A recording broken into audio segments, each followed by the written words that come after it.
kung ikaw compare yung dating before tsaka ngayon, mas organic yung before.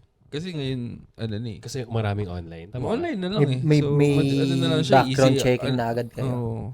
Easy access na lang. Dati kasi talaga yung mga ka-close mo lang talaga. Yung mga naging katuluyan mo. True friends. Nagsusulat ka pa sa papel, tapos mamimili. Papasa lang. Oo, na-experience ko. Ganun ako manligo dati nung grade school ata yun. Ganun, naliligo. So, yun lang yung difference. I think so. Tsaka siguro, siguro yung mindset din, parang talagang mas gustong kinikilala. Mas matagal na yung talking stage. Talking stage. Talagang hinahanap nila yung vibes ba? Yun nata yung term nila ngayon. So, parang fubo-fubo muna. Tikiman lang muna. Tikiman lang. Kasi lugi na, may video call na ngayon, mahuhuli ka, gano'n.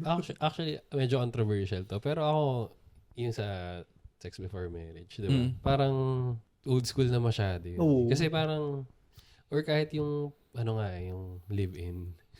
Ako, medyo pro ako dun. Kasi, pro talaga ako dun. Kasi parang mas may kilala mo muna. Tapos mas madaling mag-decide na kung tatapusin mo kasi ayaw mo, diba? Kaysa yung doon yung wedded legally, tapos tsaka mo lang wedded na talaga kayo, tsaka mo after mga ilang years ayaw mo talaga, ayaw mo pala. Di mo pala kaya amoy na utot niya, ganun. So, di pala masarap magluto. Di ba? Sabi, lulutuan ka daw, tapos hanggang ngayon, puro, tiknap. alas 12 na. Hotdog, itlog. Gusto namin Pareho. Parang may pinapatawa tayo rito. Di pa tapos yung recording natin. Matapos agad.